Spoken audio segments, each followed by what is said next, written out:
এক গ্রামে থাকত করিম ও তার স্ত্রী ও তার মা। করিম প্রতিদিন কাঠ কাটার জন্য বনে যেত।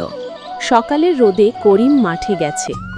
বৌমা শান্তা উঠোন ঝাড় দিচ্ছে, আর শাশুড়ি বারান্দায় বসে রাগী মুখে বলছে, এই বৌমা, এক কাপ চা এখনো হলো না?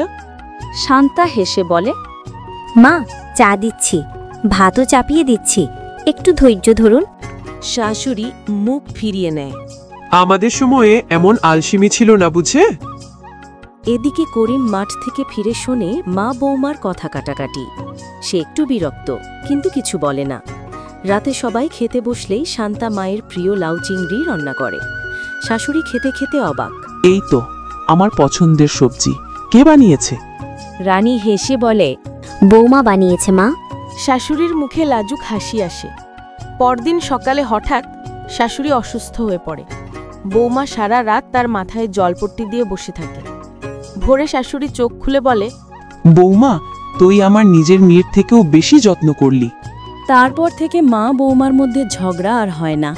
বাড়িতে হাসির রোদ ফিরে আসে, আর গ্রামের সবাই বলে, ওই দেখ, করিমের ঘরে এখন সত্যিই শান্তি নেমেছে। ভিডিওটি ভালো লাগলে পরের পার্ট দেখতে চ্যানেলটি সাবস্ক্রাইব ও লাইক করুন।